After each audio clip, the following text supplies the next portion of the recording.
Hi అండి అందరికీ. 30 days 30 టిఫిన్స్‌లో భాగంగా ఈరోజు నా రెసిపీ వచ్చేసి పుల్లట్లండి. ఈ పుల్లట్లు రూ. 5కి రెండండి ఒకప్పుడు.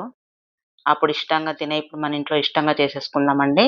ఇప్పుడు ఈ పుల్లట్ల కోసమైతే నేను ఒక కప్పు బియ్యానికి 2 స్పూన్లు మినపగుండ్లు, 2 స్పూన్లు అటుకులు అయితే నానబెట్టేసాను పొద్దుట. నైట్ రుబ్బేసుకొని, రుబ్బినాక మెదిగినాక ఇప్పుడు మనం ఒక కప్పు బియ్యం వేసుకున్నాం కాబట్టి, ఒక కప్పు పుల్లటి పెరుగైతే వేసుకొని మిక్సీ పట్టేసుకోవాలండి. పలచగానే పట్టుకోవాలి. పట్టేసుకొని నైటే ఉప్పు గూడా వేసేసి కలిపుంచుకోవాలండి. ఎందుకంటే ఇది బాగా పుల్లగా కావాలి.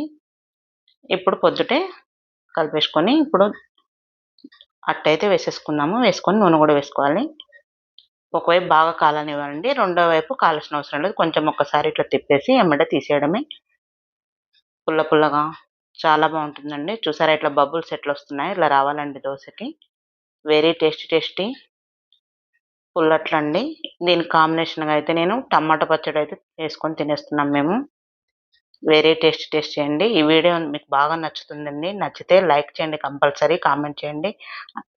అంతే నా ఛానెల్ సబ్స్క్రైబ్ చేసుకోండి.